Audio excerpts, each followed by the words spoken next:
004.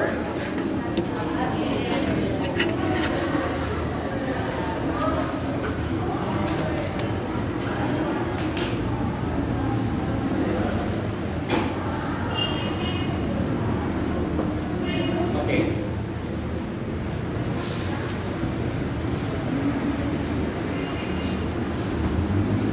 Strada.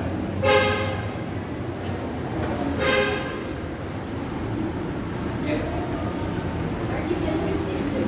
Unless otherwise agreed, goods remain at the seller's choice until the ownership term is transferred to the buyer. But when the ownership term is transferred to the buyer, goods are at the buyer's choice whether actual delivery has been made or not, except that where delivery of the goods has been made to the buyer or to a bailey for the buyer, in pursuance of the contract and the ownership of the goods is paid by the seller merely to secure performance by the buyer of his obligations under the contract.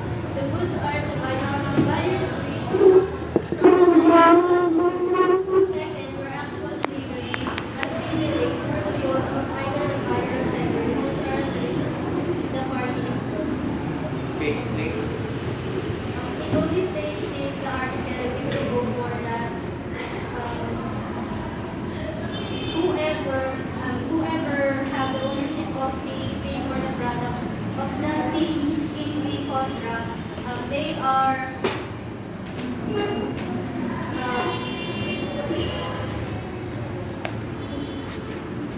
if certain risks happen, they are parang pananagutan po siya ng someone na yung nakalimutan ko yung ownership. What is the general rule enunciated under 1504 as to who shall bear the risks? To whoever have the ownership of the goods. And who owns the good? If And at what point in time are we going to determine the ownership of the goods so far as the general rule is concerned?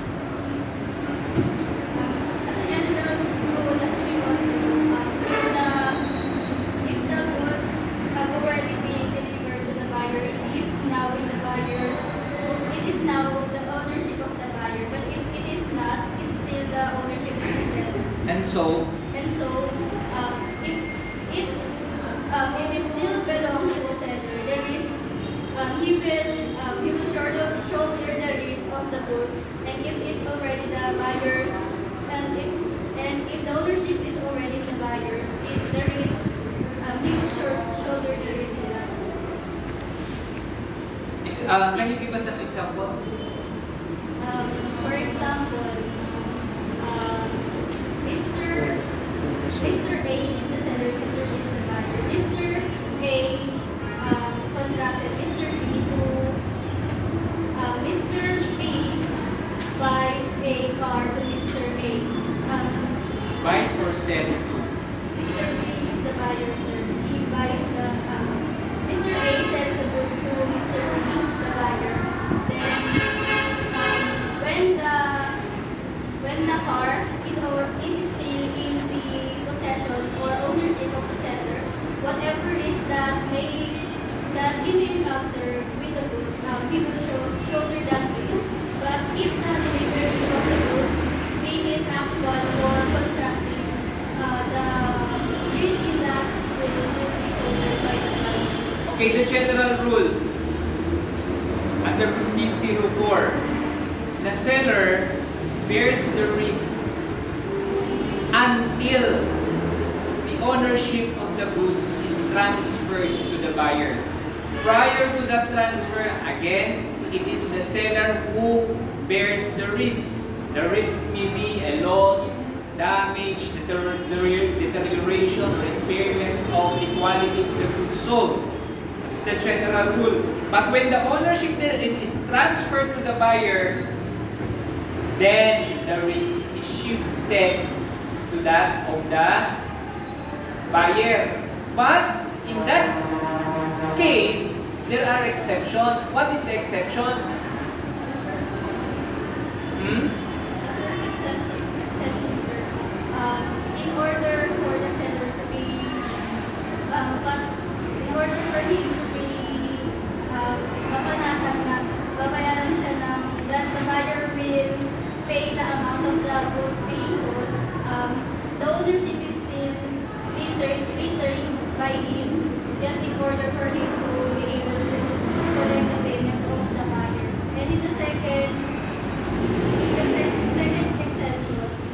whoever, for example, the goods being delivered has been delayed, the delivery has been delayed. If the delay was caused by the seller, he will bear the risk. But if the delay was caused by the buyer, he will bear the risk. Okay, the first exception to the second rule. What is the second rule? That when the ownership has been transferred to the buyer, it is the buyer who will bear the risk. That's the second rule. Now, the exception is that number one, even if there is already transfer of ownership to the buyer, but there is retention on the seller of his right of ownership in order to protect his interest, the seller still or the buyer has to bear the risk. What is contemplated here? In this particular case, because we are talking here of transfer of ownership, even if there is already delivery, because we said delivery would affect the transfer of ownership, right? But here, even if there is already delivery and presumably the ownership has already been shifted or transferred to the buyer already, but there is retention of ownership despite delivery, meaning to say, ang ownership pa rin nandun kay seller, although meron ng actual delivery to the buyer, but the retention of ownership is merely to protect the interest of the seller, then it is the buyer who would what? Bear the risk. Do you follow? It is clear, exception to exception. Intindihin nyo na mabuti kasi medyo malabo ang kasi dire-diretso ang So second exception, where there is actual delivery, where actual delivery has been delayed through the fault of either of the buyer or the seller, the goods are at the fault of the buyer. The seller shall at the risk of the party in default. No, as to whoever is at fault, then the rule is that he will bear the risks. Okay? 05. Kapag hindi may-ari yung Sit down, isa. benta sa'yo, pwede mabuli na may-ari yun. Kalangian, Francisco. Absent? How about the other Kalangian? Also absent?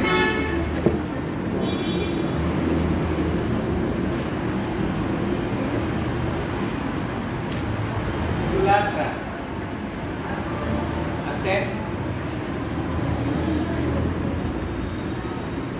Ano si Miss Margaret? Ano si Miss Margaret?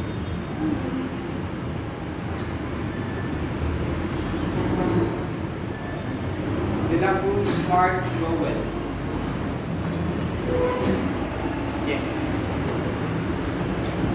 Subject to provision, Article 1605, subject to provision of this title where goods are sold by a person who is not the owner thereof, and who does not sell any or with the consent of the owner, the buyer acquires whatever title is not the seller, unless the owner of the goods is by his contract precluded from denying the seller's authority. Nothing in this title, however, shall affect, first, the provision of any factors, article, Factors Act. factors, acts, recording laws, or any other provision of law enabling the apparent owner of goods to dispose of them as he were the true owner thereof. Second, the validity of any contract of sale under statutory power of sale or under order of court and competent jurisdiction.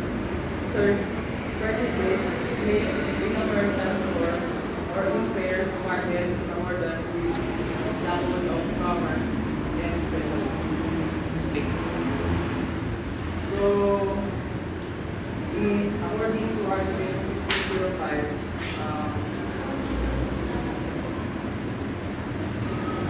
when the goods is sold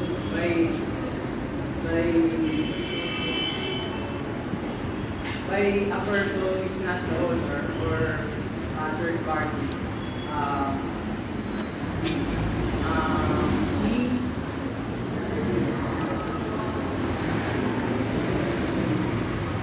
the seller's authority, the third party's authority is no better than the seller's.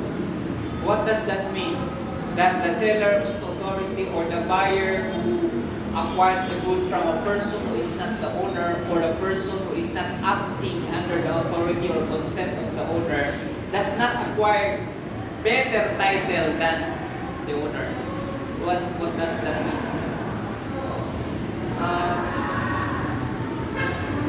So it means that the buyer can get more rights than the seller. More rights, more authority. Who gets the more right? The buyer. The buyer? Buyer cannot get more rights to the seller. Why? Why do you think is the provision of the law so worded like that? Because in this case the consent has effect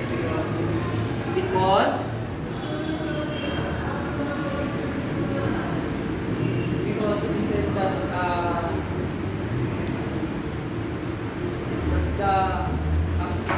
a person who is not the owner thereof and who does not sell them under the law.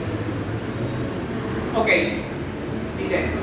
Plus, as a matter of rule, as a matter of general rule, only the owner can dispose of properties. One who does not own a thing cannot dispose of by way of sale, by way of destruction, by way of whatever. When we speak of disposition, it may encompass selling, abuse, use, destruction, condemnation, etc. So it is only the owner, as a matter of rule, who can make such sale, who can transfer ownership because he is the owner. Or, aside from the owner himself, somebody who acts under the authority of the owner or who acts under the express consent or under the consent implied or expressed of the owner. Without such, the general rule is that the sale or the contract of sale is defective. That's the general rule. And so therefore, if there is such sale made by somebody who is not the owner or who is not acting under the authority or consent of the owner, the buyer does not acquire a better title than the original owner. Who is the original owner? The seller. And so therefore, if that sale was acquired under that circumstance, the latter circumstances that I mentioned, the purported buyer cannot say, for example, effect the registration of the property with, say, for example, the register of deeds.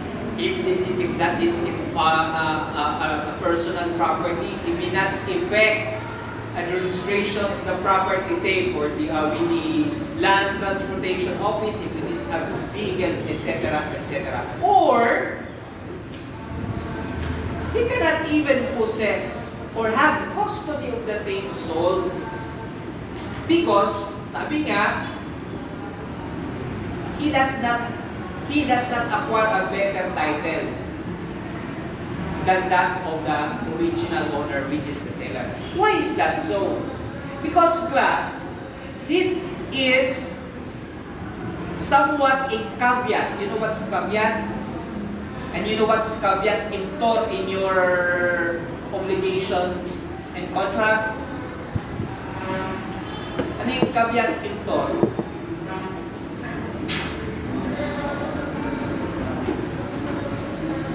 Caveat Caveat, meaning to say warning.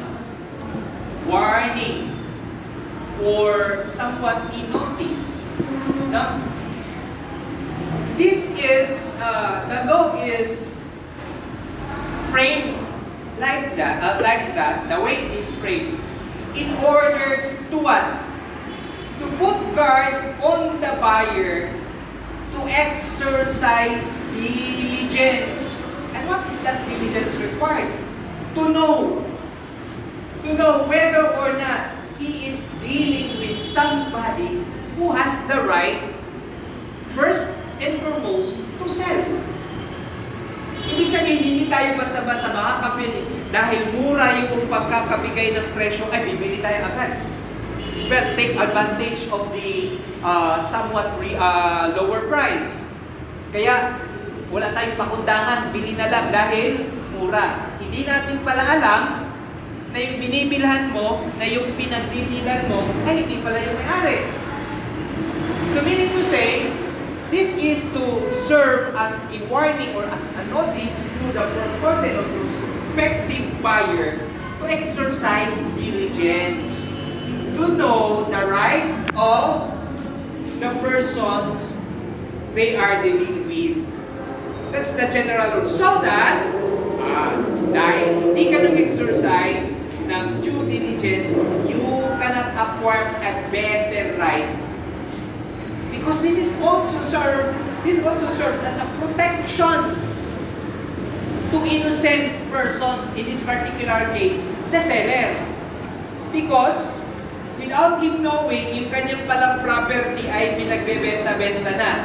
Imagine, if somebody who is not acting under his authority is given under the law, the authority to sell, ay lahat ng mga pag-aari natin, wala tayong kamuhang-muhang, nakabenta na pala. Right?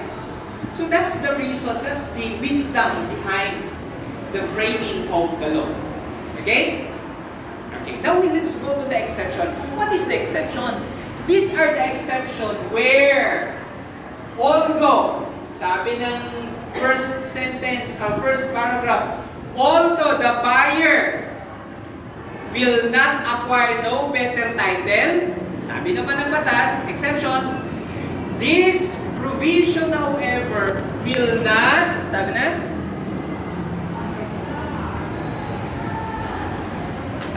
huwag muna tayo sa exception. Even if there is no authority, the first exception is that if the buyer is acting under estopel. I know what's estopel.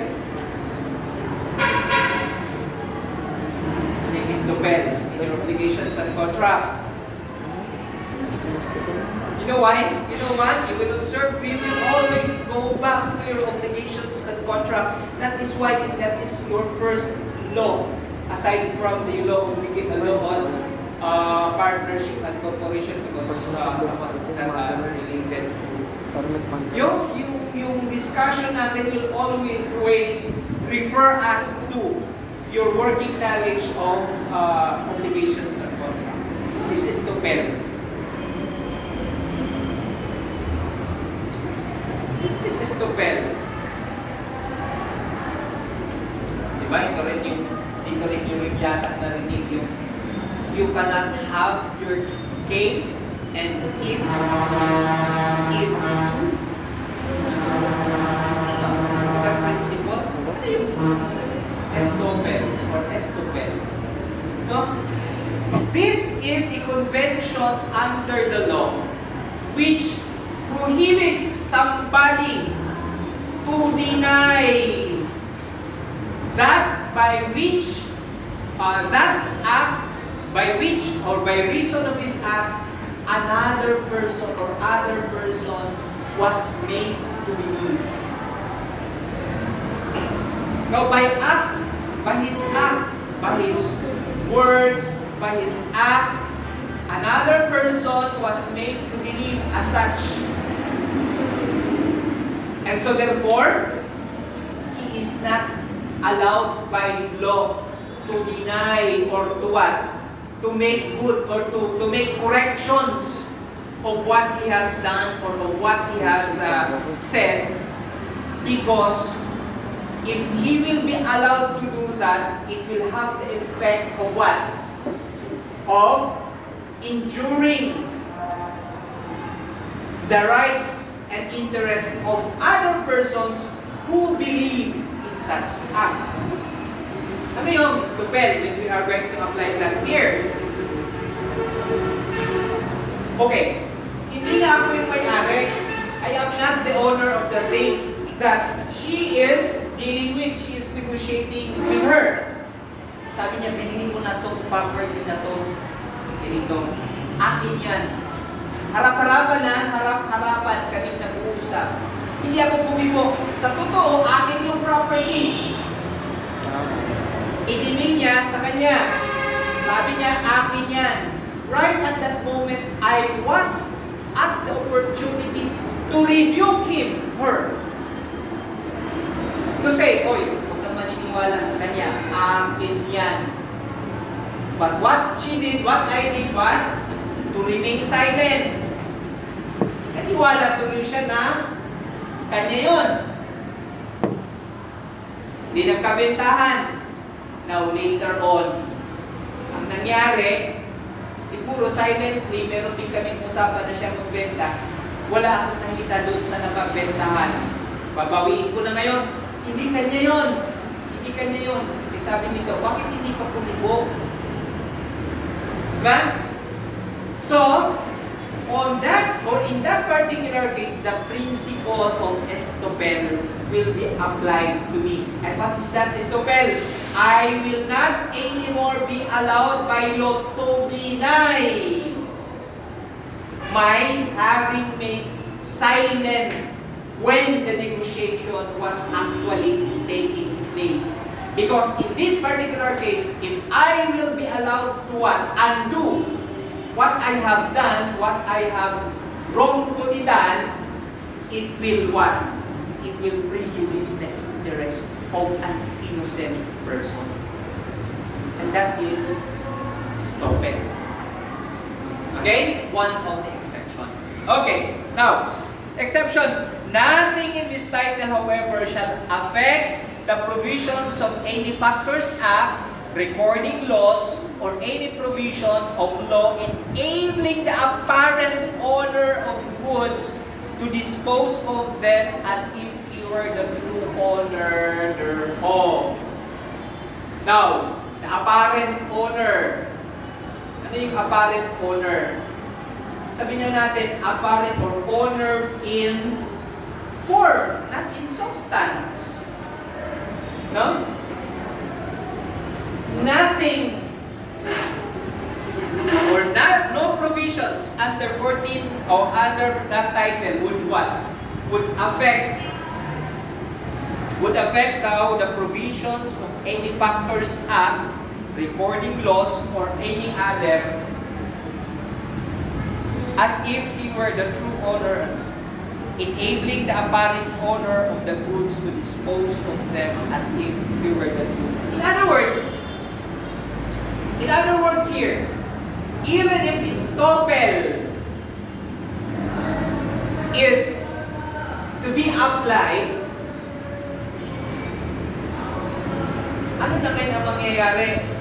Sa kasulatan namin, sa titulo, andito sa akin, nakapangalan yung titulo. Now, dahil ba nandito sa pangalan ko yung title, dapat ba na ang kontrata dapat between also me and her for purposes of registering that sale? No?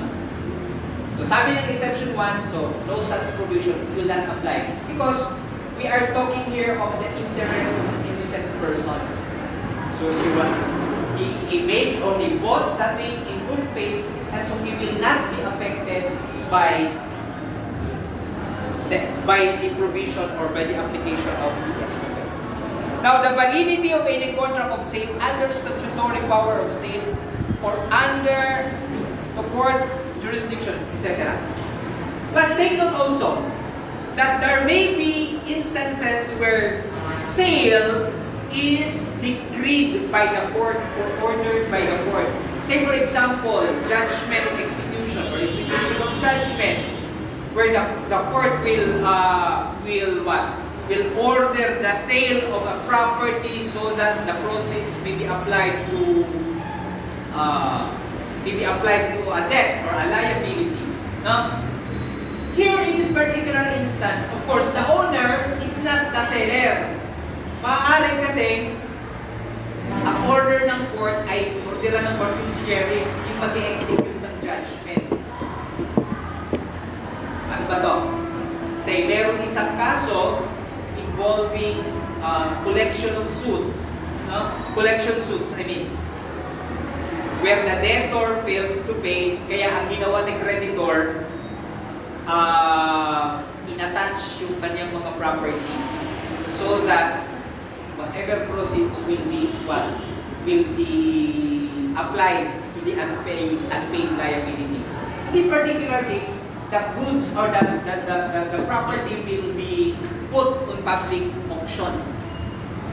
Yung public auction, wala yan si public si owner. Most likely it will be the sheriff who will undertake the public auction. Now in that particular case, because the sale is mandated by judgment of the court, even if it is not made by the seller, then what? The sale is valid. And third, purchases in a merchant store or in fairs or markets in accordance with course of commerce and other special laws. Of course,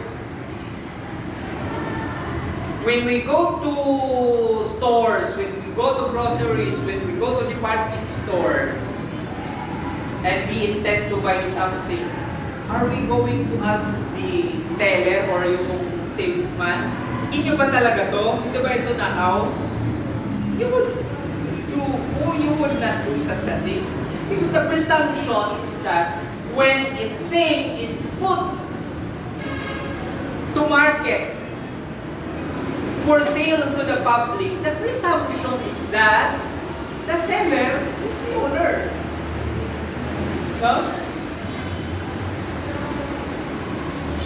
That's the one of the exception.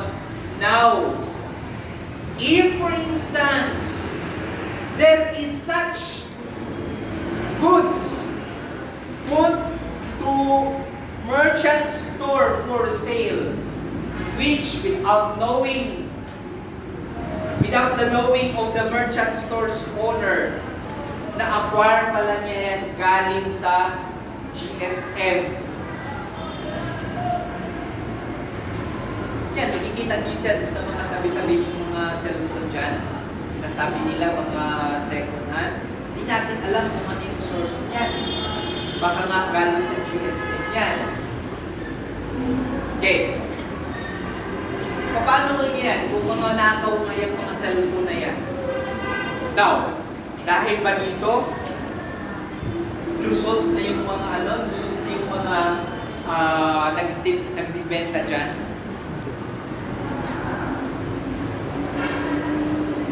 O dahil ba ikaw ang pumili? Dahil bumili ka, dyan mo naman sa mall na bili, sa stalls na yan, accepted ka na dahil ito may provision of number 3.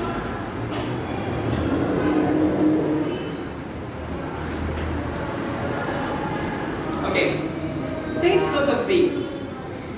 It is also the responsibility of the merchant stores, the owners of the merchant stores, to know the source of their merchandise.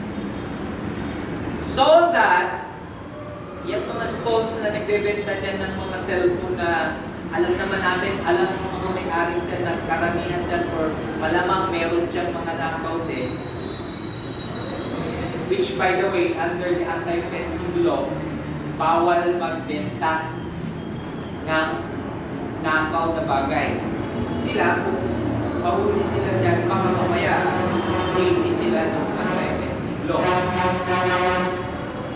The most or the least that yung stalls owners can do there is to require a receipt, no? A receipt from the seller. At least man lang, kung hindi man receipt, yung box ng cellphone, for example, na nandoon pa yung warranty to sufficiently establish the clean source of the goods. No? But just the same, no, itong number 3 applies to an exception to the rule. No? Okay. Okay, we will skip 506 up to 520 because this one deals with negotiable document of title, which you will discuss in your negotiable instrument law. And if I am not your teacher there, remind your teacher to discuss this with me. Because ako ang nagtuturo ng negotiable instrument, binabalikan ko to. Because ito, nandun na ito sa parting huli na ng negotiable instrument law. Somehow, nakagain na kayo ng knowledge of the nature of negotiable instruments. Madaling nyo na iintindihin. We cannot discuss this here because dahil wala pa tayong working knowledge of negotiable instrument, mahirap iintindihin. Okay? Now we go to 521.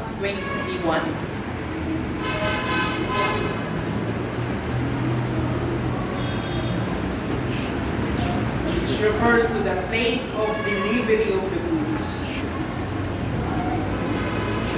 Perol.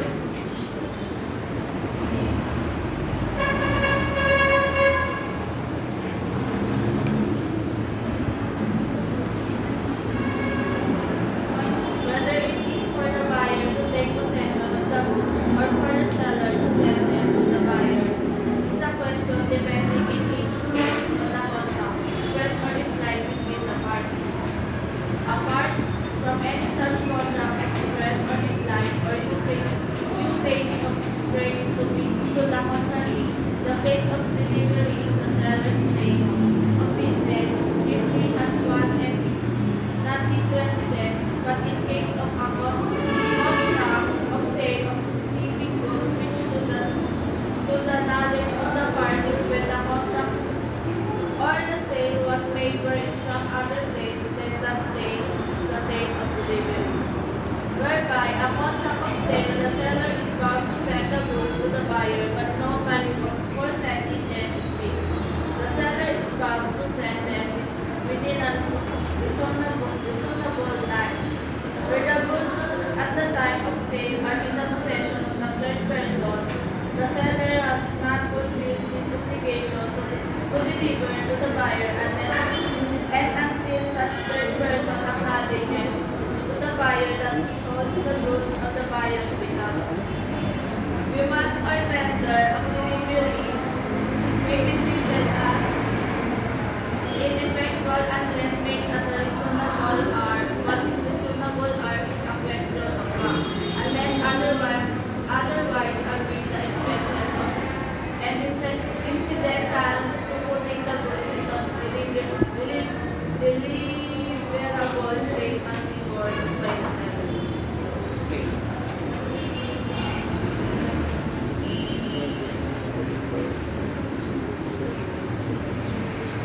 Okay?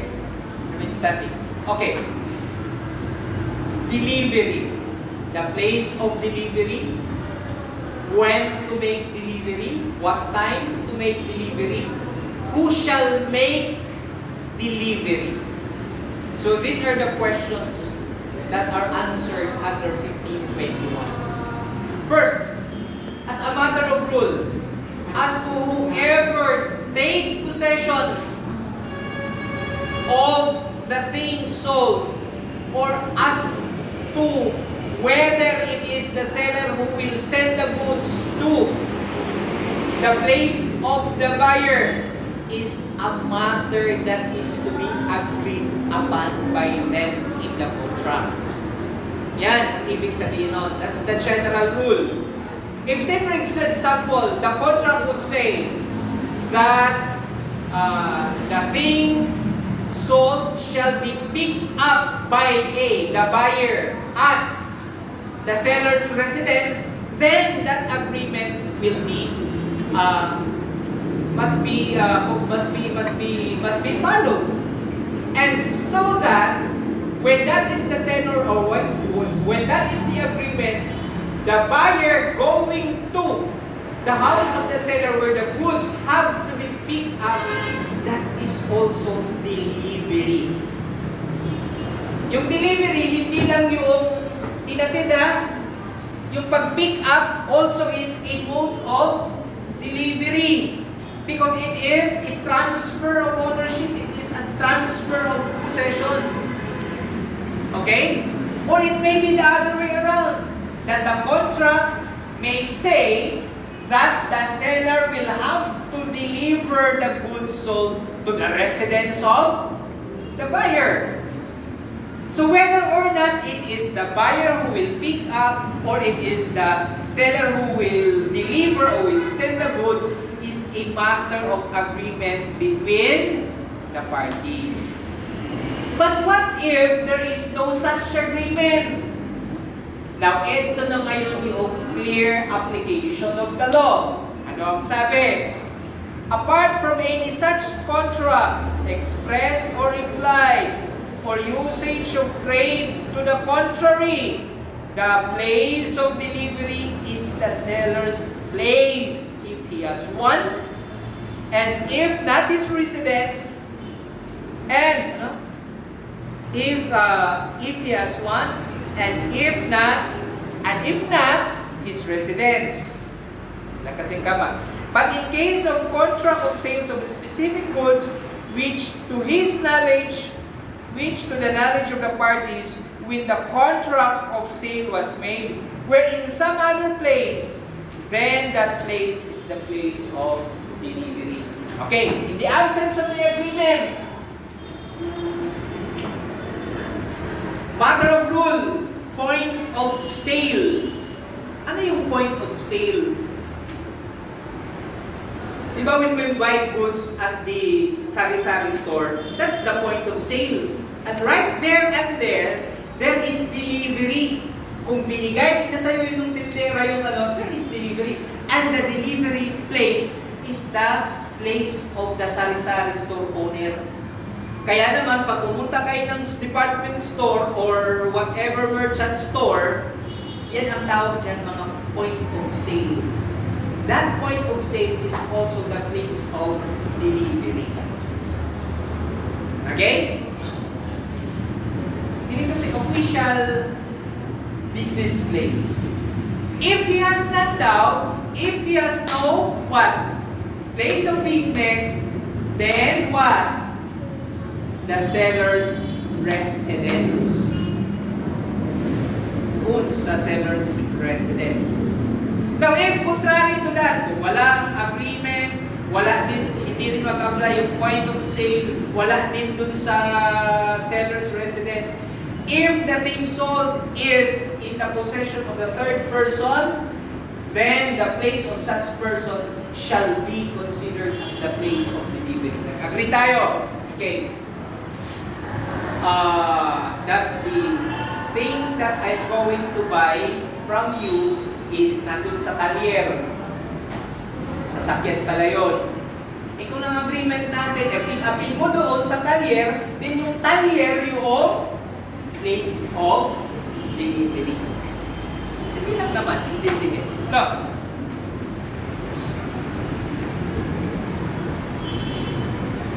But in the case of, that is in the case of specific goods. Specific goods to. Second paragraph, whereby a contract of sale, the seller is bound to send the goods to the buyer, but no time for sending them is fixed. The seller is bound to send them with reasonable time. So reasonable time again is dependent on, sabi dito, a question of, it is a question of fact. Kasi when it is that the seller which is or is obliged to deliver, then he can make such delivery. He is bound to send the goods to the buyer. Siya yun. When, but no time for sending them is fixed, the seller is bound to send them within reasonable time. Hindi naman sinabi yan, reasonable time of the day. Hindi naman yan sinabi. It can be any day, basta reasonable time. Okay? Third, where the goods at the time of sale are in the possession of a third person, the seller has not fulfilled this obligation to deliver to the buyer unless and until such third person acknowledges to the buyer that he holds the goods on the buyer's behalf. Baka naman kasi nagtuturog lang itong si seller na nandun yung sasakyan ko, yung pala, sabi ni third person, bakit tinuro akin naman ito, hindi naman ito kay seller, sa sinasabi mong seller. Meaning to say, if that third person will deny, there is no such delivery. To effect a delivery, that person has to acknowledge the authority of the seller. Okay. O nga, kay seller ito. Binenta na pala sa'yo. O sige, nandito sa akin. Ibigay. Pero kung sinabi ni third person na in whose possession the goods are there, teka, bakit? Hindi naman to, hindi ko makilala yun eh. Sabi paano nabenta niya, akin ito. So in that sense, there is denial by the third person of the authority of the seller. And in that case, no such delivery is effective. Fourth, demand or tender of delivery may be treated as ineffectual unless made at a reasonable time. Kasi buyer naman, if he will demand delivery of the goods, huwag naman hating gabi. Huwag naman bumabagyo. Huwag naman on a condition where delivery is impossible. Again, what is reasonable hours? Question of fact. Last, unless otherwise agreed, the expenses of an incidental to putting the goods into a deliverable state must be borne by the seller. In other words, storage before the cost of storage before delivery, sasagutin niya na yung seller. That's why you would notice na magkakaiba yung condition eh. Somehow, pag malayo yung pinagbilhan mo, free delivery, meron din added cost eh. Or hindi man, silent yung na wala, sabi free delivery, pero titignan ninyo naka-factor in doon sa presyo nila yung cost ng delivery. And so you would not have, as an accounting student, you would not easily be convinced when sasabihin nila, walang pinag-iba yung bibilin mo sa cash at saka sa credit card. Pero pa rin, zero interest. Do not buy such a marketing strategy. Because somehow, and you know that money has a cost. Sit down, Mr.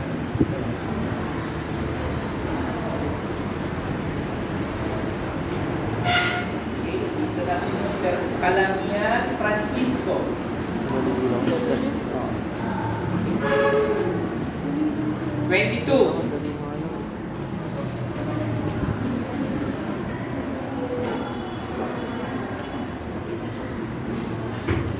Madali lang. Where the seller delivers to the buyer a quantity of goods less than he contracted to sell, the buyer may reject it. But if the buyer accepts or retains the goods so delivered, knowing that the seller is not going to perform the contract in full, he must pay for them at the contract rate. If, however, the buyer has used or disposed of the goods delivered before he was at the seller is not going to perform his contract in full, the buyer shall not be liable for more than the provided rate of the goods. Where the seller delivers to the buyer a quantity of goods larger than the contracted to sell, the buyer may accept the goods included in the contract and reject the rest. If the buyer accepts the whole of the goods so delivered, he must pay for them in the contract. Where the seller delivers to the buyer the goods he contracted to sell, mixed with goods of a different description not included in the contract, the buyer may accept the goods which are according to the contract and reject the rest.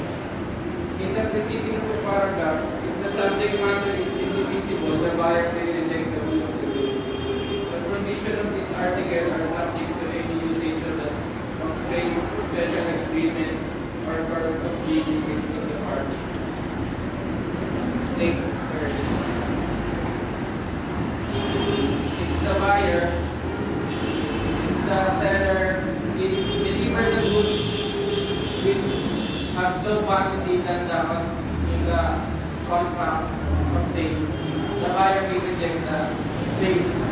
But if he knows that the seller will not perform the contract, will not perform the contract of delivery, I will not perform contract of sale, the buyer may waive the right amount of the delivered fee. If the seller delivers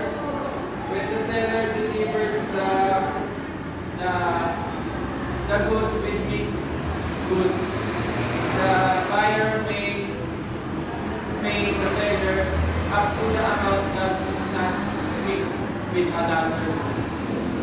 Not mixed with another goods. The inputs po, not the mixed one. Okay, first paragraph. Delivery of goods in less than the quantity agreed in the contract. If that happens, under the first paragraph, the general rule is that the buyer has the right to reject the delivery, meaning to say the partial delivery. He has the right to reject. But if he will accept the delivery, knowing the inadequacy as to quantity, and at the same time, knowing that the seller would not would not deliver the goods in full, anong sabi? He must pay for them at the contract rate. Because in this particular case, it is as if he is waiving his right to claim full delivery. Ano ibig sabihin? If there was short delivery, but nonetheless, he accepted the delivery and used it, knowing that the seller would not make such delivery, ang babayaran niya yung the whole contract price, even if no full delivery was made. But if he used those that has been delivered, which is less in quantity that is stipulated in the contract, without knowing that the seller would not make good of full delivery, then he is liable only to the actual cost of what has been delivered. In other words, he may demand what? Refund. Pro rata. Meaning to say, representing those that were not delivered. Okay? Okay. Second paragraph. Reverse. Meaning to say, in this particular case, there is over-delivery. Or what has been delivered is more than what has been agreed upon. And what's the consequence?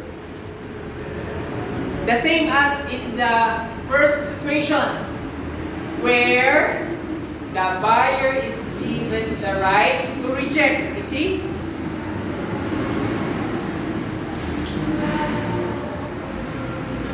The buyer may accept the goods included in the contract and reject the rest. Meaning to say, he may accept the quantity of the goods that is agreed in the contract, and he may what? Reject the excess. Okay. What if he will what? Receive the whole, including the excess, and then use it? Anong sabi? He must pay for them at the contract rate. Meaning to say, not only for the quantity of the goods agreed in the contract, but also for the excess. Okay? Now last, mixed. Ang inagrian, 100 kabans of dinurado rice, pero ang na-deliver mix of dinurado at sinandoming. Which one is inferior in quality, sinandoming or dinurado? Dinurado. Saan ang mas mura? Saan ang mas mahal?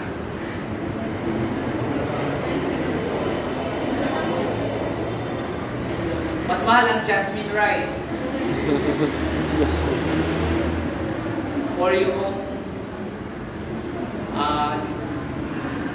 Japanese rice din yata mahal. No? Okay. So inferior in quality yung sinandoming. Okay? Pero mix nga yung na-deliver. What can the buyer do? Sabi, the buyer may accept the goods which are in accordance with the contract and reject the rest. No? Pwede niyang tanggapin kung ano lang yung napag-agrihan and reject niya. In the preceding two paragraphs, if the subject matter is indivisible, the buyer may reject the whole of the goods. Because here, the indivisibility of the goods will not afford impartial acceptance. It's either you accept the whole or reject the whole. That's the nature of an indivisible goods.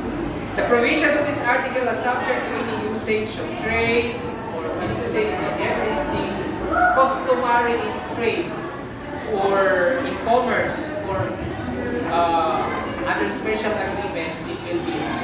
Okay? Okay, sit down, Mr.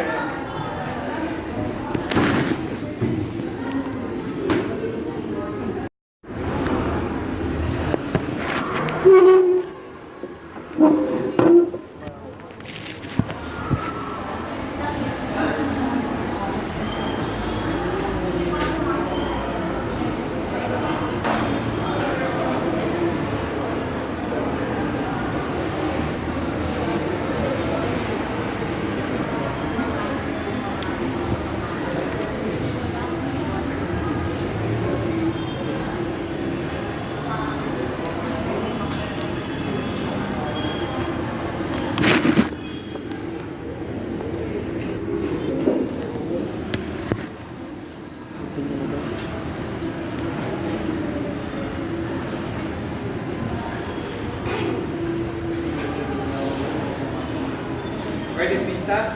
29? 30, 20. 23? Okay, sige.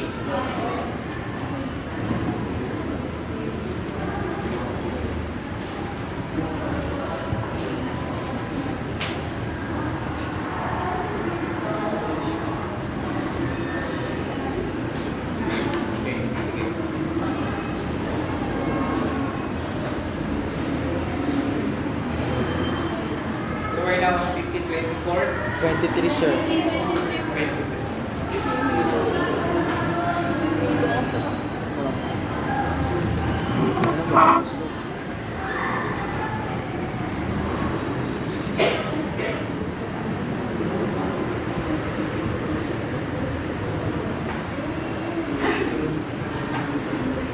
Andaya?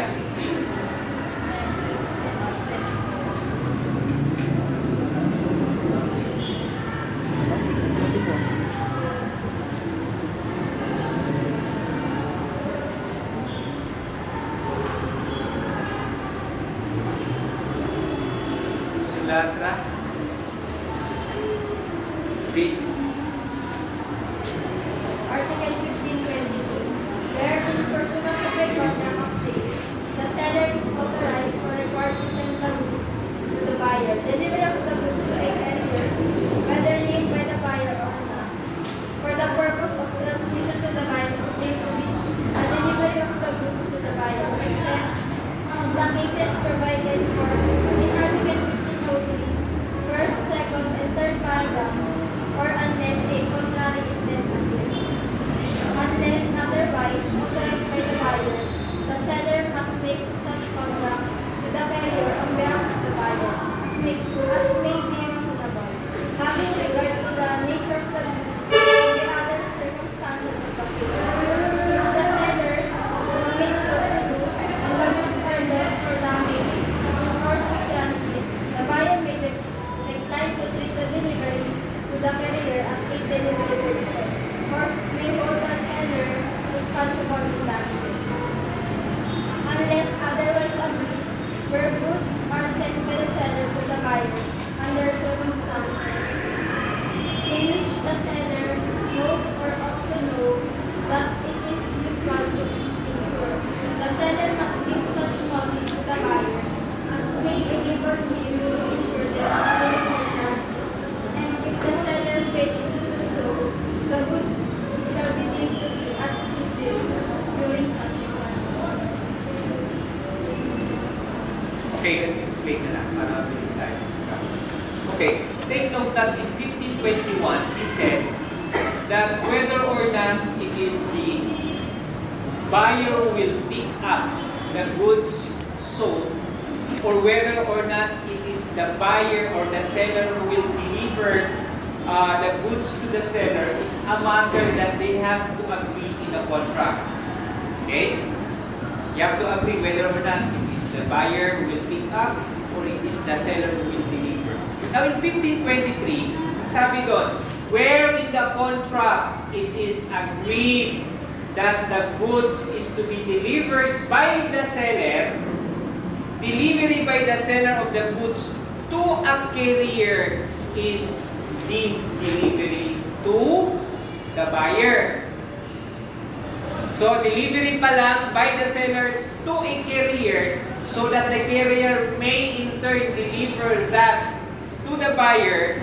Delivery by the seller to the carrier is already a delivery to the buyer, except those provided under 1503. Ano yung 1503? First, second, and third paragraphs, where there is such reservation of rights by the seller.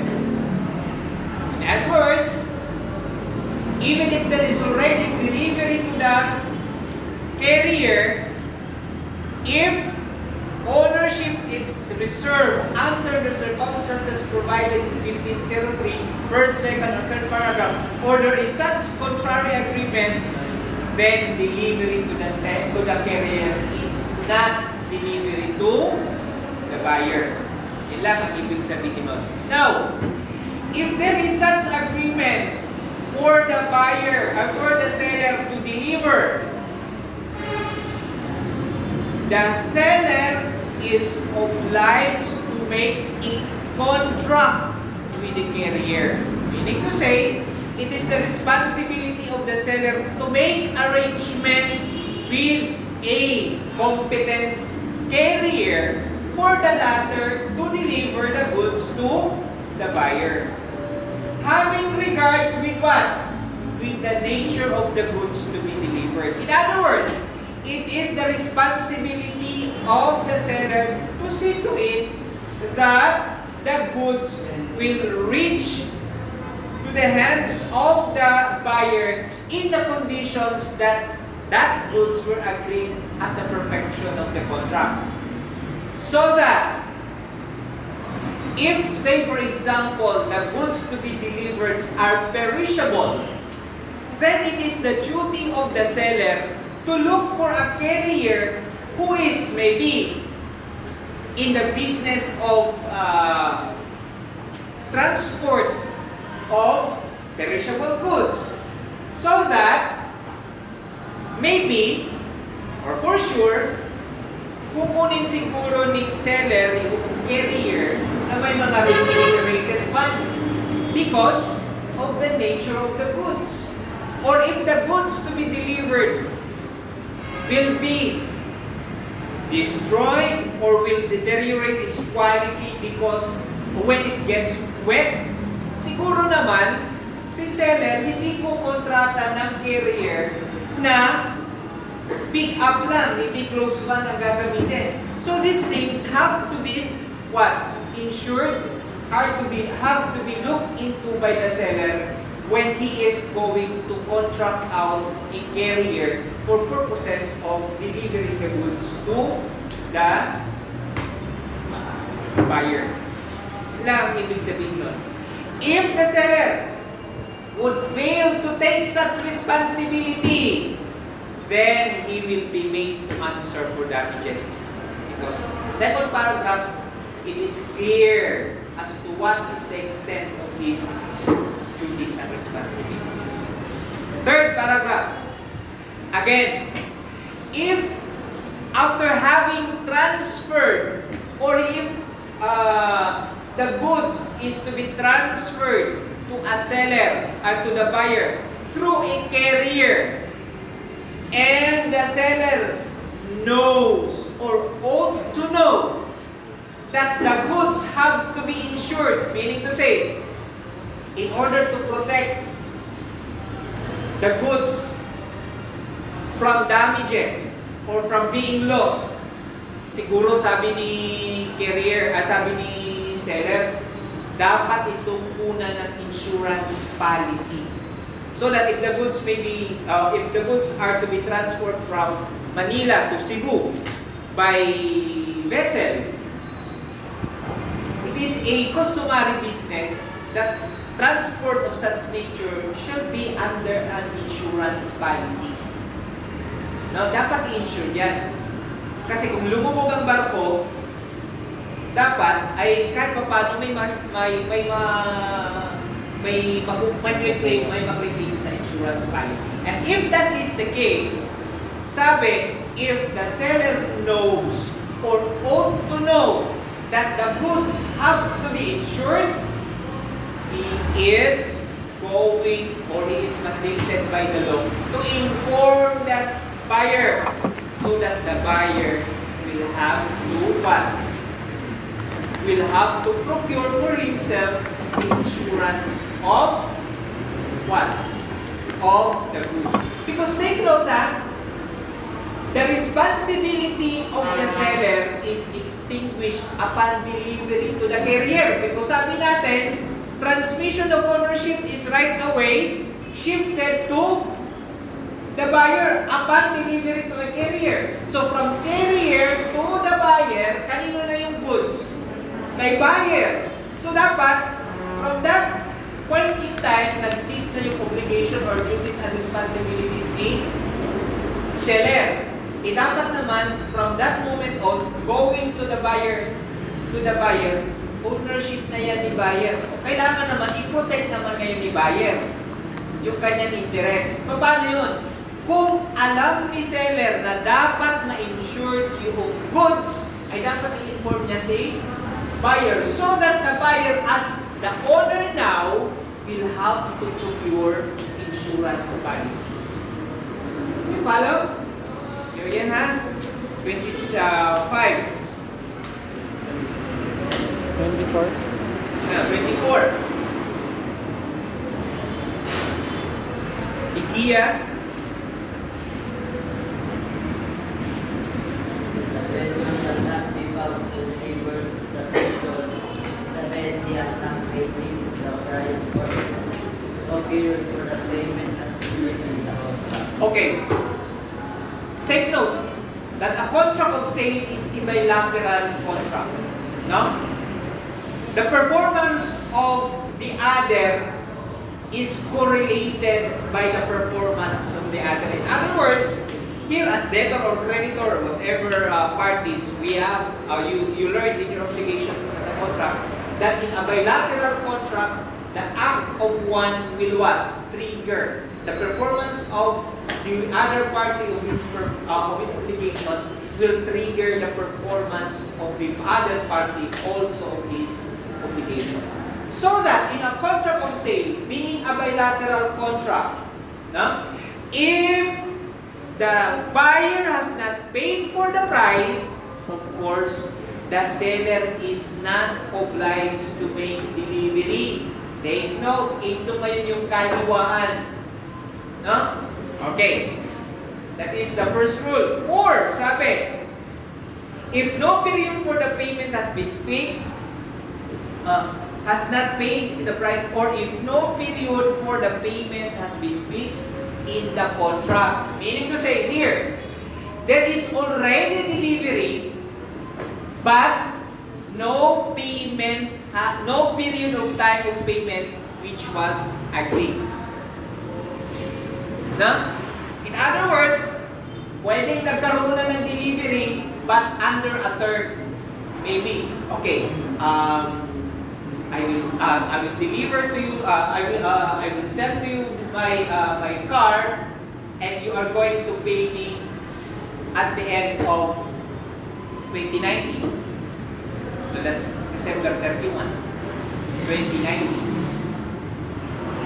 Diba? So if the term or if the period of payment is agreed upon prior to the expiration of the period, what? The seller is obliged to deliver. Because there is an agreed period. Meaning to say, payment here is not a condition for the delivery. No? Kahit wala pang payment, kung merong agreed period, then delivery has to be made. Okay? 25.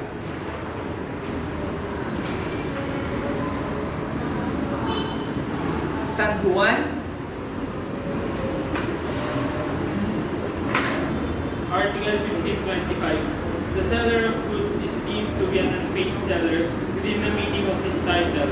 Number 1, when the whole of the price has not been paid or tendered. 2, when a bill of exchange or other negotiable instrument has been received as conditional payment and the condition on which it was received has been broken by reason of the dishonor of the instrument, the insolvency of the buyer, or otherwise. In Articles 1525 and 1535, the term seller includes... It's not and, it's two. So it's inclusive. 1525 to 1535. In Articles 1525 to 1535, the term seller includes an agent of the seller to whom the bill of lading has been endorsed, or a consignor or agent who has himself paid or is directly responsible for the price, or any other person who is in the position of a seller. Okay, 1525 defines who is an unpaid seller. As a matter of general understanding, if a seller has not yet been paid by the buyer, he is an unpaid seller. Right? And specifically under first subparagraph, when the whole of the price has not yet been paid or tendered, then the seller is an unpaid seller. He is an unpaid seller only when there is default by the buyer to pay. Because even if there is already delivery, but if payment period is agreed, kung may agreement as to when the payment is to be made, even if there is already delivery, the seller is not an unpaid seller unless and until the buyer has defaulted. So pagdating ng agreed period, hindi siya nagbayad. So that's the time that the seller is considered an unpaid seller. Second, when a bill of exchange or other negotiable instrument has been received as a conditional payment. Because take note, class, you learn this in your, you will discuss this in your some other law subjects. Payment of check or check is not equivalent to cash. And you know that. Payment to cash is a good payment only when the check is in cash. If a check, which is a bill of exchange, has not yet been in cash, then there is no payment. Or, yung mga post-dated check, the buyer, the seller will deliver the goods and then will accept what? Post-dated checks or checks that have to be deposited on future dates. Kasi subject pa yan ng deposit ng buyer o ng nag-issue ng checks. No? In that sense, wala pang payment because, as again, check is not equivalent to cash. And payment to check is considered payment only when the check is in cash. Okay. So that when the buyer issues a negotiable instrument or a bill of exchange, example, check, and by reason of a broken condition, because say for example kasi, when a negotiable instrument is issued until the maturity of the check, it can be endorsed, it can be negotiated. No? Now, if in the process of negotiation, the check was dishonored by the bill of exchange tayo, it was dishonored by the bank because because of insolvency or because there was notice by the issuer, maybe the buyer, that the check has to be stopped payment. Meron kasi instances na ang issuer mismo, it may be the buyer, will notify the bank na, oy, yung checking kung ganitong number, inisyo po kay, for example, kay seller, huwag niyong i-honor. Stop ang payment for whatever reason. So in that case, if that happens, the seller is considered as an unpaid seller. Okay? Third paragraph. In Articles 15, 25 to 35, including that chapter, that article, the term seller includes an agent of the seller to whom the bill of lading has been endorsed, or consignor or agent who has himself paid or is directly responsible for the price or any other person. So in other words, aside from the definition given by the first paragraph of 1525, there is another definition of a seller. And he may be an unpaid seller provided some paragraphs 1 and 2 of first paragraph applies. Okay? 26. Yamas. Yes. Article 15 page, subject to the provision of this title, notwithstanding that the owner may have passed to the buyer, that way seller of goods as such as while alien on the goods were right to retain them for the transfer he is in possession of them.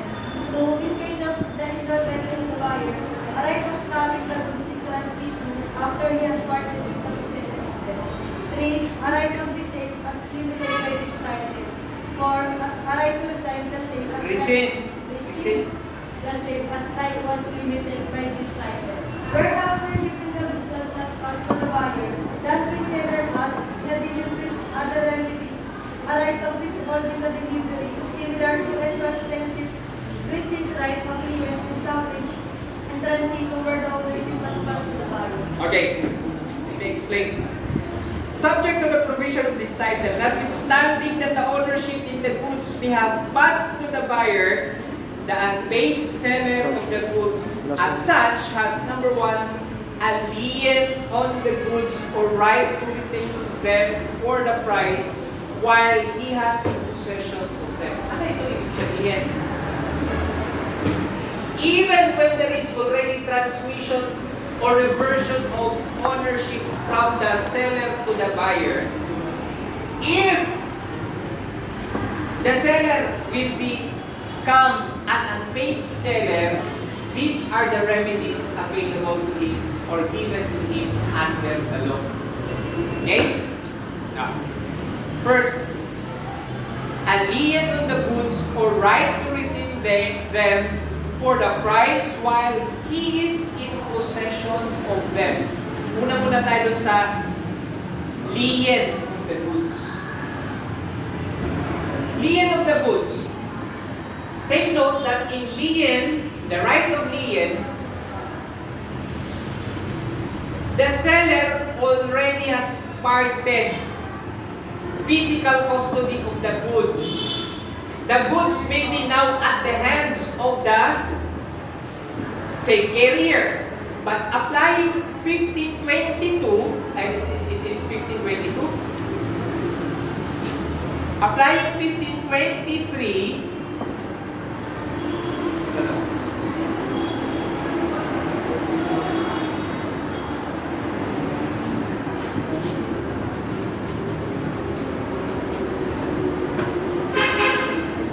now, applying 1523, now, where the law says, delivery to a carrier is deemed delivery to the buyer. So that delivery to the carrier will effect a transfer of ownership. Diba? Now, sa right of lien, if the seller has already parted with the goods, maybe the goods are now in the hands of the carrier, or maybe already in the hands of the buyer, the unpaid seller has a right of lien. What is the right of lien? He has the right to claim for or to make or to bind the goods itself sold as payment for the unpaid price. Pwede niya ngayong pasagutin. Meaning to say, how to exercise the right of lien if he is an unpaid seller? The right of lien is constituted to the goods itself. Meaning to say, it is the goods itself that is made to answer for the unpaid price. So that if the goods is constituted as a lien, pwede natin i-apply yung third paragraph, ay isang paragraph 3. Ano yun? Pwede niyang ibenta or pwede niya ngayong i-receive yung sale sa number 4. Kasi unpaid siya. Meron siyang habol pa doon sa goods. Not only against, take note of this not only against the buyer himself, but also of the goods. Kasi yung right of lien, naka-attach siya doon sa goods. No? Hindi yan doon naka-attach sa seller. Mas maganda kasi na sa goods na lang ang habol mo, kasi may tendency pa na yung goods, pwede mong pa-stop ang delivery. Pwede mong ma-recover yung possession. No? Or pwede mo siyang maibenta. Yun, to make the goods itself answerable for the unpaid price. Or, sabi, to to retain them for the price while in his possession. If not a right of lien, while he still has possession of the goods, kung ang agreement nila is, okay, lalo na po yung mga if the buyer and seller are not in the same locality, tawagan lang, transactions through distant communication to secure the right of the, for example, to secure the right of the seller. Sasabihin ni seller, okay, para ma-effect yung delivery ng goods, mag-issue ka ng letters of credit. Have you heard the term letters of credit? Yung mga LCs. Hindi ba? Okay.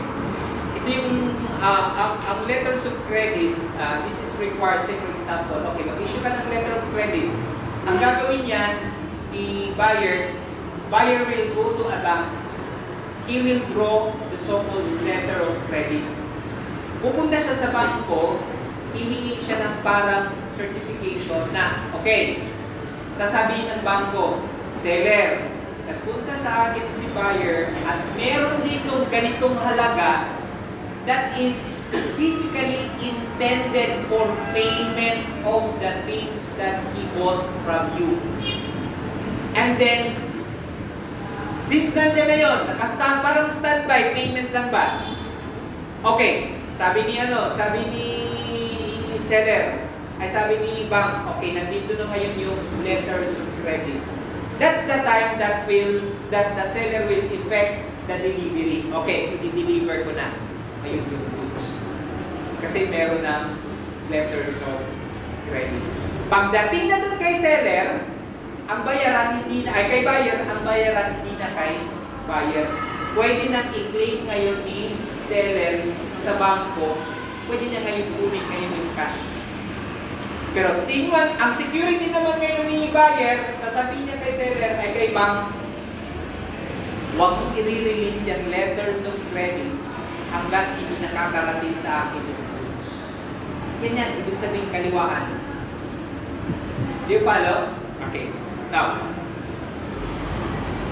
so that he may have still the right, or he may have still in his possession. So that if that is the agreement in the contract of sale, sabi niya, okay, sige, i-release ko yung goods, pero mag-secure ka muna ng letters of credit. Within 2 days, after perfection of the contract, dapat nakasecure ka na ng letters of credit from a refutable bank. Nag-expire ngayon yung ano mo na ngayon yung goods or in possession pa, no? Nasa possession mo pa. While in the possession, hindi pa nakapag-issue hindi pa nakapag-bili ng letters of credit si buyer, pwede mong i-retain ngayon yung possession because the buyer has not complied with his obligation to the contract. Kita niyo? Okay. Now, in case of insolvency of the buyer, a right of stoppage of the goods in transitu after he has parted the possession of the goods. He released the goods to the buyer through a carrier. But before the goods have reached the hands of the buyer, nakaabot ngayon kay seller na insolvent na pala si buyer.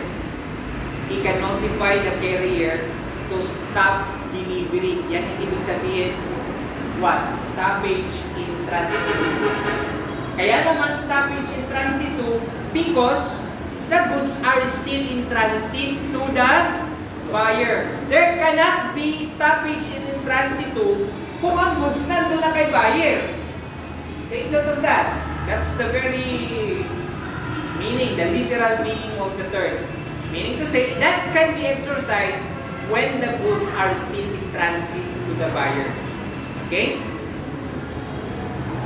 Carrier, huwag mo unang i-deliver yung goods. Huwag mong i-release ang goods kay buyer dahil merong balita kung natanggap na insolvent na si buyer. Alright, every sale as limited by this article or by this title, we will discuss ano yung right of resale. Then a right to receive, meron din sa susunod na mga articles. Now, where the ownership in the goods has not passed to the buyer, the unpaid seller has, in addition to his other remedies, a right of withholding delivery similar to and coextensive with his right of lien and stoppage and transito where the ownership has passed to the buyer. Same right, no?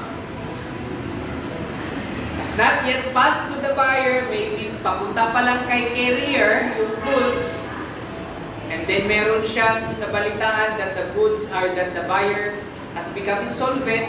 It is as if there is a right of lien. Pwede rin niyang ipakulong yung delivery o pwede rin exercise yung right of stoppage in transit. 27.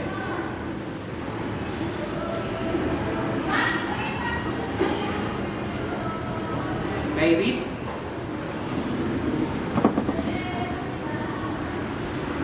Article 1527. Subject to the provision of this title, the unpaid seller of goods who is in possession of them is entitled to retain possession of them until payment or tender of the price in the following cases, namely, first, when the goods have been sold without any stipulation as to credit; second, where the goods have been sold on credit, but the term of credit has expired; third, where the buyer becomes insolvent, the seller may exercise his rights of lien notwithstanding that he is in possession of the goods as agent or lady for the buyer. Okay. Subject to this title, provision of this title, the unpaid seller who is in possession, take note, he still has in his possession the goods. He is entitled to retain possession until payment or tender of the price in the following cases, where the goods have been sold without any stipulation as to credit. Ano yung stipulation as to credit? As to sale on credit. Ano ba yung sale on credit? Credit sales. Meron ng sales, nag-deliver na ng goods, wala pang bayad. Diba credit sales yun? Sa accounting ninyo? So, where the goods have been sold without any stipulation, application lang ito dun sa first principle natin na sinabi. If there is no payment yet, then the buyer or the seller is not obliged to make delivery.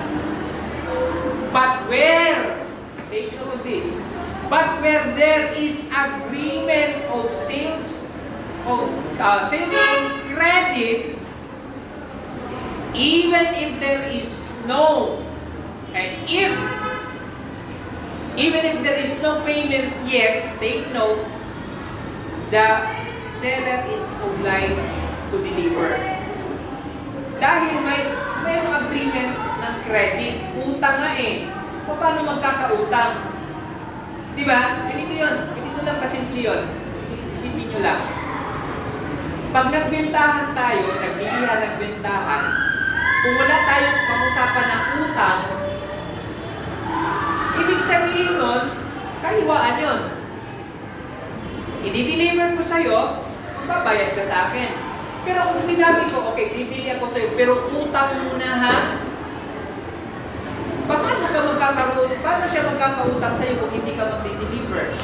So, ibig sabihin, deliver muna bago magkaroon ng obligasyong bayaran. Di ba? Now, if that is the case, class, while he still has in his possession of the goods, he can only retain if the agreement is not on credit. Because if the agreement is on credit, then right after the perfection of the contract, he has the obligation, he has the duty to deliver. Kasi nga utang eh. Ito paano ba magkakautang? Ibigay mo muna yung goods. Kasi, wala namang utang kung wala siyang makonsume, wala siyang magamit. Right? That's the logic behind it. No? Okay. That's why sabi niya, where the goods have been sold without any stipulation of credit. Kaya, maghihintayan kayo. Maghihintay si seller na dumating yung bayan, maghihintay naman si buyer na magkaroon ng delivery. Kasi nga, kaliwaan. Pero kung ganun ngayon, kung ganun nga ang sitwasyon, walang agreement to credit, aba, si seller, maghihintay lang siya ng bayan, saka siya kayo magdi-deliver. Because contract of sale, again, is a bilateral contract. Okay? Second, where the goods have been sold on credit, but the term of credit has expired. Utang. Okay, sabi niya, okay, bibili ako ngayon sa'yo. Pero utang muna ha, babayaran ko kailan? Sa fixed date. Okay, sabi ganon. Where the goods have been sold on credit, but the terms of credit has expired. Hindi natupad ni buyer kung kailan, kung yung ipinangako niya kung kailan siya magbabayad. So, ganun din, hindi huwag ka rin mag-deliver. Huh? Okay. Where the buyer becomes insolvent while still has in possession, ay bakit ba? Why would you endeavor to deliver upon receiving information that the buyer is already insolvent when in the end you cannot collect? Why make yourself suffer when you already have information to that effect, to the as to the insolvency? Huwag mo naman ipahamak ang sarili mo. Alam mo na nga na hindi na makababayad, bakit mo pa i-deliver? That's the logic of it. Where the seller may exercise his right of lien, notwithstanding that he is in possession of the goods as agent or paying for the buyer. There may be instances then na, ganito yun, there may be agreement, no, or arrangement that sabi ni ito yung buyer, dito ako nakapagkontrata. Okay, bibili ako sa'yo ng goods. Pero yung binili kong goods, i-deliver mo sa kanya. Take note, ang agreement, contract of sale is between you. Pero ang agreement namin, delivery is to be made to a third person. Now, kung hindi siya magbayad, I have also the right to retain the goods. Because in this particular instance, I have now become as agent of her or as bailing of the goods. Because nandito sa akin yung custody ng goods hindi ko i-deliver. Saan ang responsibility ko? Doon sa kanya, saan mo dapat i-deliver? Doon sa third person. In that arrangement, I become an agent of the buyer or I become a baby for the buyer. Now, if that is the arrangement, if she cannot pay me, then prior to my delivery to her, I can withhold delivery. I can retain possession of the goods. No? May mga arrangement yan na ang delivery is not only between buyer and seller. There are instances where delivery is to a third person. Ano ngayon? Anong klaseng kontrata ngayon? Dun sa contract of say, obligations at contract niya. Anong contract yun? A contract entered into for the benefit of a third person. Ano yun? Anong klaseng kontrata yun? Ha? Ha? Anong klase yun? Ha?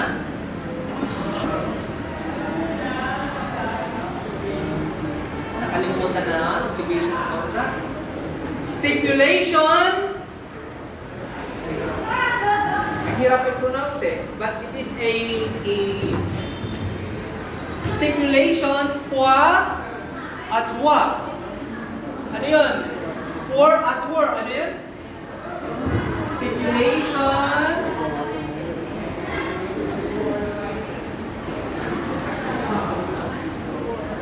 Have you encountered the term? Stipulation pour. Pero ang pronunciation ng pour at wa. Diba? Have you encountered the term in your obligations at contract? These are contracts intended for the benefit of a third person. Diba? So, it is as if yung parang ganun, ano? Okay. 28.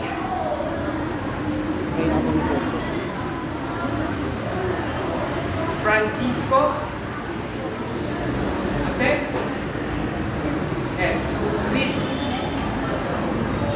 Where an unpaid seller has paid part of the goods, he may exercise his right of lien on the remainder, unless such part delivery has been made under such circumstances as to show an intent to make the lien or right of retention. Okay. Now, where there is partial delivery and the right of lien existed,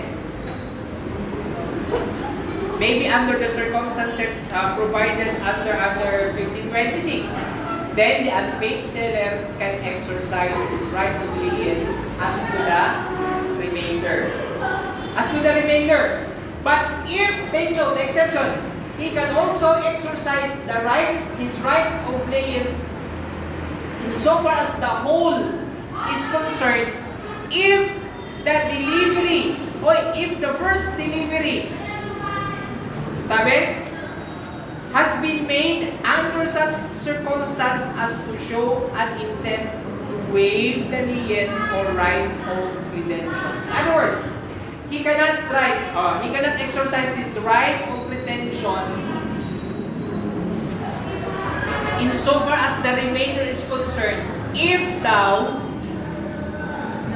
on the first delivery it would show that the seller has already waived his right of lien or of his right to retain ownership of the goods. Ibig sabihin ito, 1528, if there is such partial delivery and the right of lien existed because nag-apply yung 1526, naging unpaid seller siya dun sa first delivery, pwede niyang exercise yung right of lien with respect to the remainder.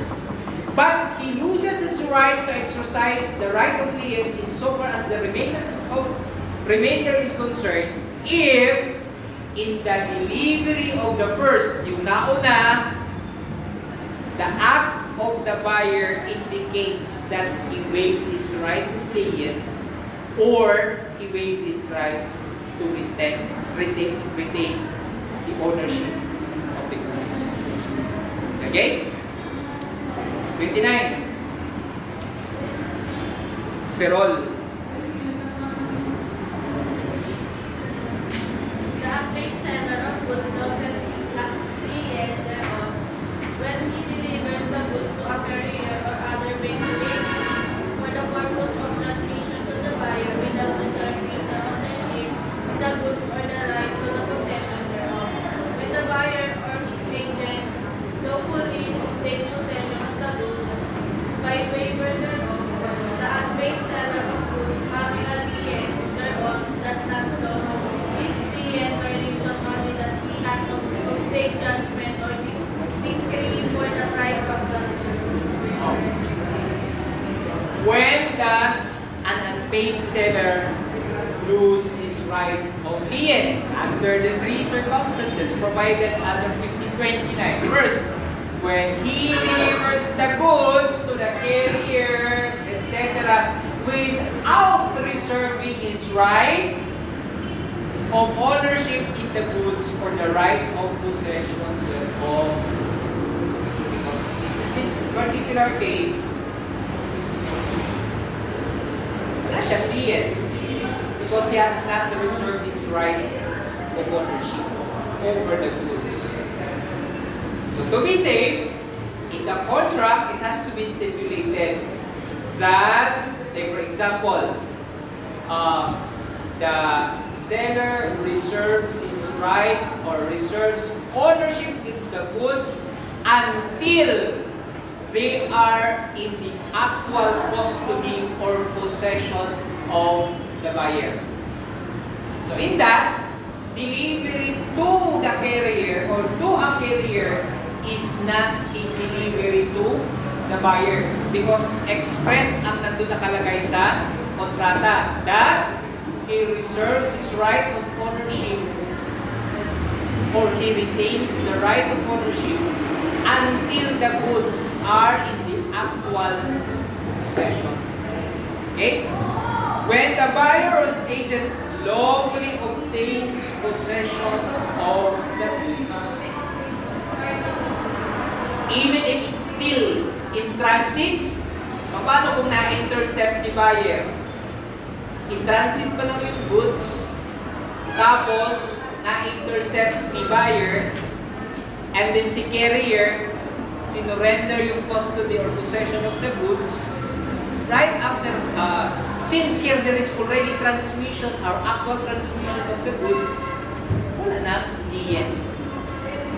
This goes to show only that rights of lien exist when the goods are not yet in the actual possession or custody of the buyer. Yung nandyan pa lang, in transit or whatever, basta in the process pa lang. No? Because right when the goods are already, the ownership of the goods are already transferred to the buyer by virtue of delivery, then right lien does not anymore exist. Of course, by waiver of right, meaning to say, in the contract, it may be in the contract, or if not in the contract, because waiver can be expressed or implied, no? You learn that in your obligations on contract. Express if that is stipulated in the contract. That the buyer is waiving his right of lien, expression. Or by his act naman, wala doon sa kontrata, but by virtue of his act, there is indication that he is waiving his right of ownership. No? Then, paid seller of goods, having a lien thereon, does not lose his lien by reason only that he has obtained judgment or decree for the purpose of the price of goods. In other words here, the right of lien, the right to proceed against the property or the goods sold by virtue of a right of lien, and the right of the unpaid seller to file a collection suit are independent of each other. In other words, kung unpaid seller siya, si seller pwedeng pumunta sa court and file a collection suit. And that right to file a collection suit is independent of his right of lien insofar as the goods is concerned. So that, kung panagsabay niya pareho, nagpunta siya sa court, nag-file siya ng collection suit, at dun sa court, sinabi ng judge, okay, ikaw buyer, dapat bayaran mo si unpaid seller. So yan ay judgment ng court. That judgment of the court will not have the effect of losing my right as an unpaid seller of my right of lien against the goods. Pwede pala na magkaroon ako ng judgment on the collection of suit, at pwede rin akong magkaroon, mag-exercise ng right ko of lien. Yan ang ibig lang sabihin ng last paragraph. E pala?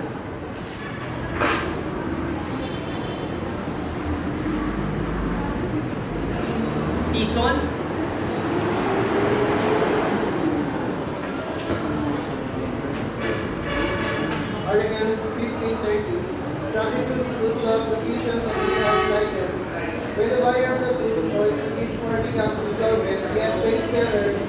was parked with the possession of the goods has the right of stopping them in transit. That is to say, he may resume possession of the goods at any time while they are in transit, and he will then become entitled to the same rights with regard to the goods as he would have had if he had never parked with the possession. Okay, what is this right? Right of stoppage in transit, or the right to stay delivery of the goods while in transit by reason that the buyer has become insolvent. No?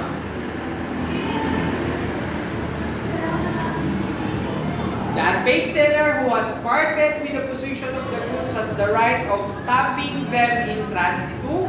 That is to say, he may resume possession of the goods at any time while they are in transit, and he will then become entitled to the same rights in regards to the goods as he would have if he had never parted with the possession of the goods. So, nandun siya. Ang goods, nandun na kay carrier, in transit to the buyer. And it has reached to the knowledge of the seller that the buyer became insolvent. He can notify the carrier to stop delivery to the buyer. And by virtue of this right, sabi, he has now the right to possession of the property. And having the right to possession, sabi niya, he has also the right as if, he has also that right or is entitled to the same rights in regard to the goods as he would have had if he had never parted with the goods or with the possession of the goods. Parang wala bang nangyari lang. No?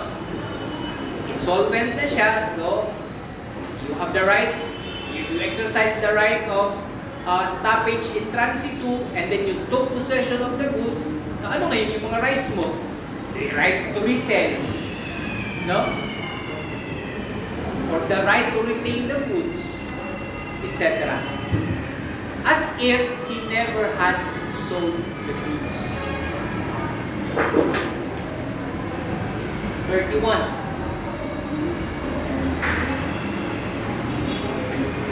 Mangada? Mangada? Yes.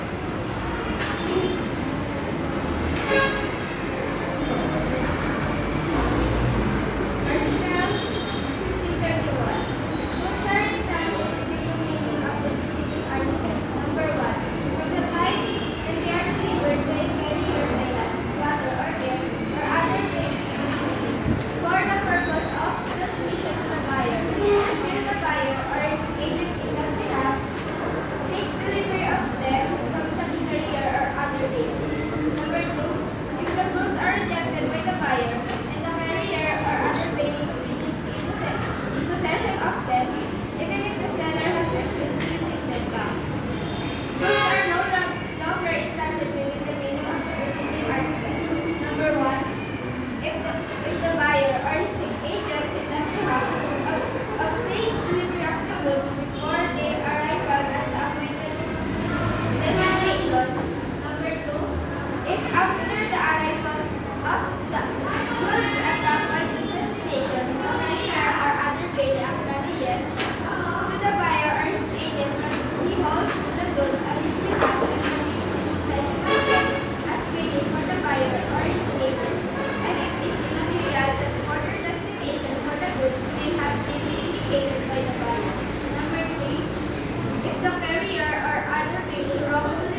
Okay, when do we consider the goods in transit?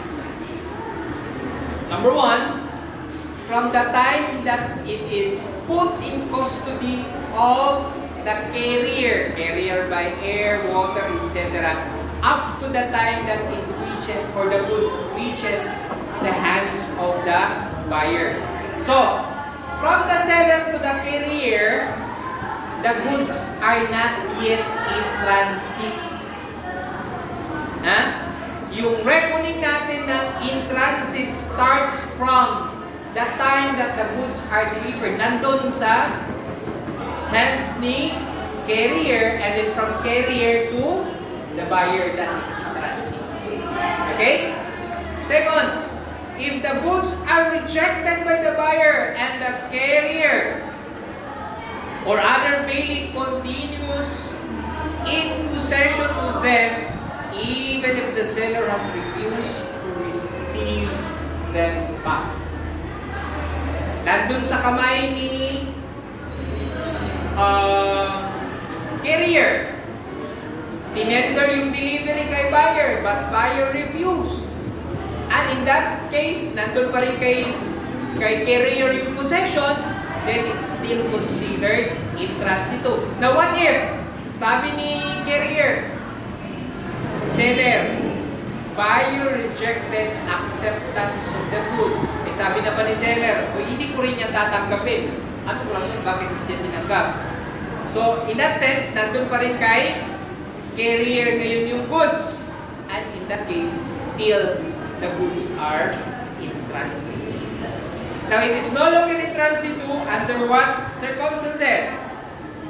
If the buyer or his agent in that behalf obtains delivery of the goods before their arrival at the appointed destination. Interception, for example, ang agreed point of destination is Cebu.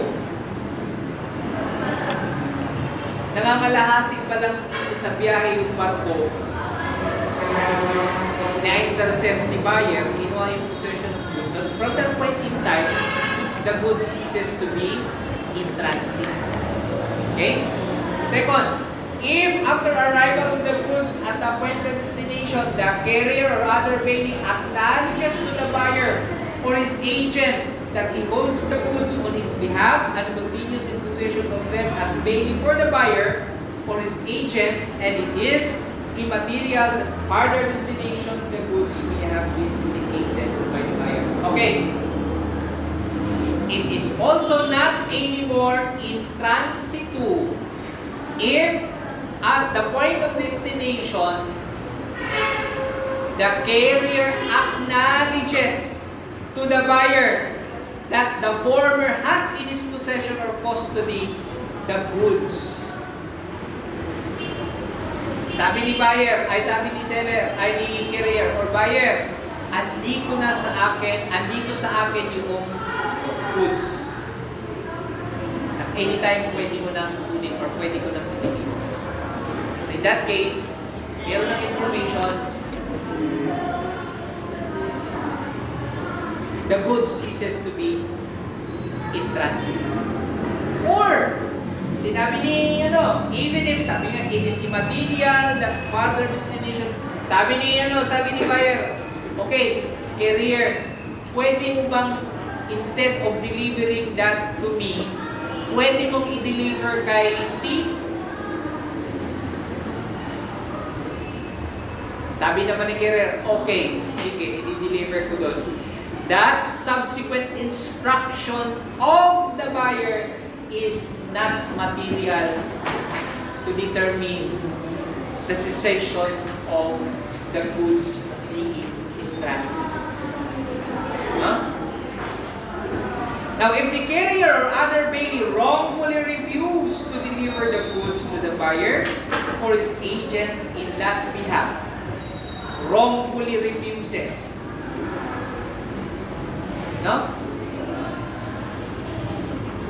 bakit niya hindi i-deliver? Or bakit hindi niya sinurrender yung possession or custody of the goods to the buyer?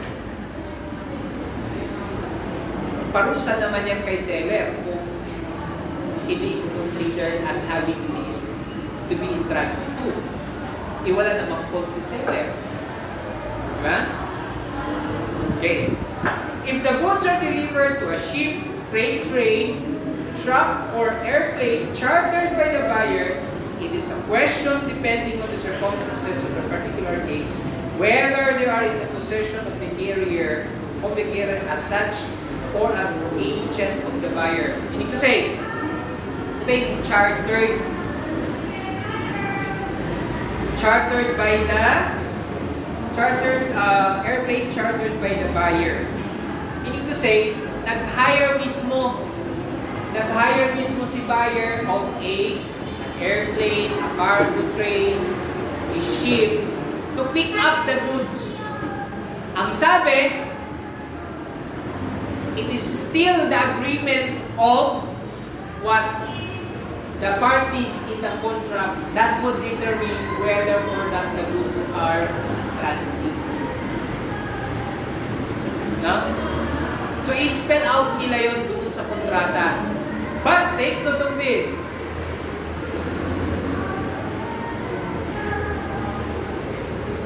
Whether they are in the possession of the carrier as such or as a general buyer, etc. No, yun yung ang sabi doon. It does not, when the buyer chartered a private plane, ship, etc. to pick up the goods, no, it is not equivalent right away that the goods are already shifted. The ownership of the goods is already shifted to the buyer. What will determine as a matter of rule is the agreement in the contract. Kasi maaari lang naman na for convenience, o sige, sabi ni seller, okay, baka mahirapan ka seller, o sige, ako na ang mag-arrange ng vehicle to pick up the goods. That agreement is valid under the contract. But if there is such agreement, hindi yan equivalent to transmission or automatic transmission of ownership. Because what will hold is the agreement or the stipulation of the contract. Now, if part delivery of the goods has been made to the buyer or his agent in that behalf, the remainder of the goods may be stopped in transit unless such part delivery has been under such circumstances to show an agreement. Ito yung sinasabi ko kanina.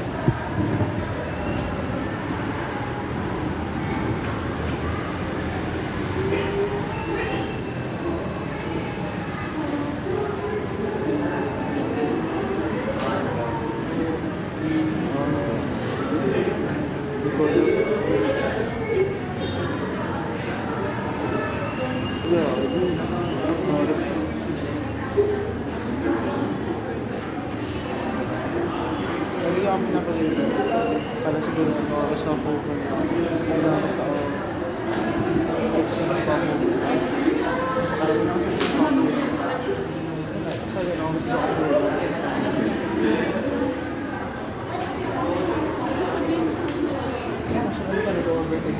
Okay, so that's it. No? Your exam will cover from the start up to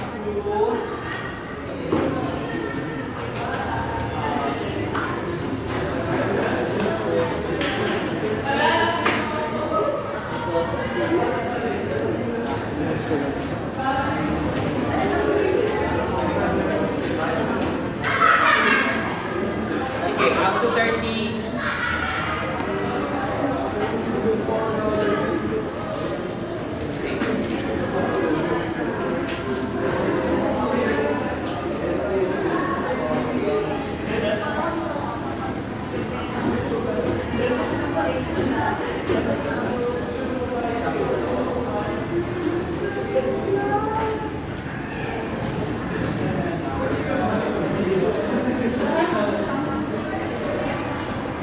Okay, your exam will cover from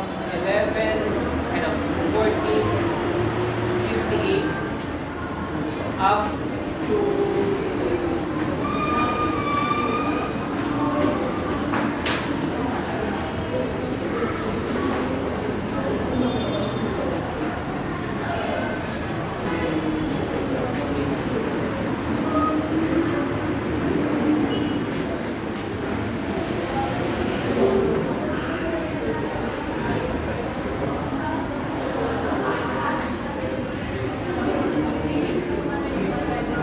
sige, hanggang 15:30.